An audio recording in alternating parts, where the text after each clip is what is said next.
राष्ट्र संस्थाको पुनरुदय, राष्ट्रिय एकता, स्थायित्व र ऐतिहासिक अनुभवको मूल्याङ्कन। नेपाल यति बेला राजनीतिक सङ्क्रमणको लामो यात्राबाट थकित जस्तो देखिन्छ।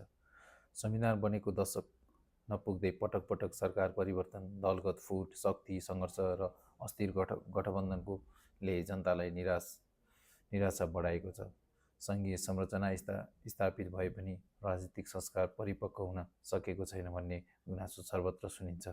यस्तो पृष्ठभूमिमा देशको भविष्य, स्थायित्व र राष्ट्रिय एकताको प्रश्न फेरि उठ्नु स्वाभाविक हो। यही सन्दर्भमा राष्ट्र संस्थाबारे बहस पुनः चर्किन थालेको छ। नेपालको इतिहास पल्टाएर हेर्दा राष्ट्रिय एकताको आधारशिला पृथ्वीनारायण शाहले लेखेका थिए। ससाना 2200-2400 राज्यहरूलाई एउटै राजनीतिक एकाइमा समेट्नु केवल सैनिक अभियान मात्र थिएन, त्यो स्पष्ट राष्ट्रिय दृष्टिकोणको परिणाम थियो। उनले प्रतिपादन गरेको दुई ढुङ्गा बीचको तरुल सिद्धान्त आज पनि नेपालको परराष्ट्र नीतिमा सान्दर्भिक मानिन्छ।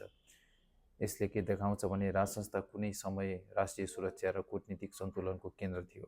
आधुनिक कालखण्डमा राजा महेन्द्रको शासनलाई लिएर मतविभाजन छ। 2017 सालको राजनीतिक कदमलाई कसैले लोकतान्त्रिक अवरोध भन्छन् भने कसैले तत्कालीन अस्थिरताको समाधानको प्रयासको रूपमा हेर्छन्। राष्ट्रिय पञ्चायत मार्फत लागू गरिएको दलविहीन व्यवस्था आलोचनामुक्त थिएन, तर त्यस अवधिमा केन्द्रीय नीतिगत निरन्तरता कायम रहेको तर्क समर्थकहरूले राख्छन्। पूर्व पश्चिम राजमार्गको विस्तार, शैक्षिक संस्थाहरूको वृद्धि तथा अन्तर्राष्ट्रिय सम्बन्धमा सन्तुलित नीति त्यस कालखण्डमा उल्लेखनीय पक्ष मानिन्छ। तर इतिहासको मूल्याङ्कन गर्दा एउटै पाटो मात्र देखाएर पुग्दैन। प्रेस स्वतन्त्रता सीमित हुनु, बहुदलीय प्रतिस्पर्धाको अभाव र राजनीतिक अधिकारमाथि नियन्त्रण जस्ता पक्षहरू पनि त्यही कालखण्डसँग जोडिएका छन्। त्यसैले आज राष्ट्र संस्थाको पुनरुदयको कुरा गर्दा विगतकै संरचना त्यस्तै फर्काउने आग्रह भन्दा पनि नयाँ सन्दर्भमा पुनर्विचारको आवश्यकता औल्याइन्छ।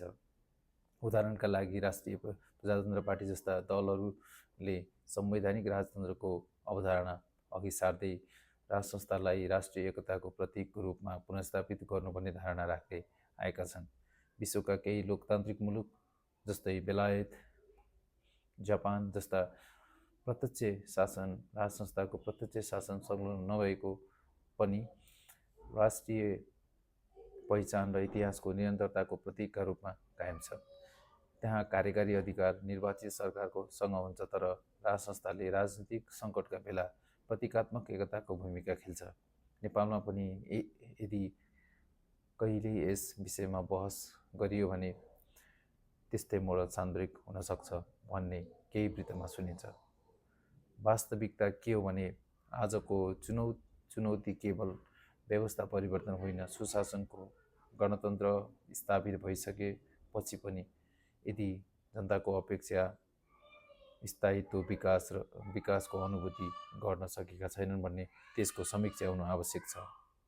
तर समीक्षा गर्दा भावनात्मक आवेगभन्दा पनि तथ्य, अनुभव र समावेशी संवादलाई प्राथमिकता दिनुपर्छ। राष्ट्र संस्थाले ऐतिहासिक रूपमा राष्ट्रिय एकीकरण र कूटनीतिक सन्तुलनको योगदान दिएको पक्ष सबै लोकतान्त्रिक अधिकार सीमित भएको अध्याय पनि छ।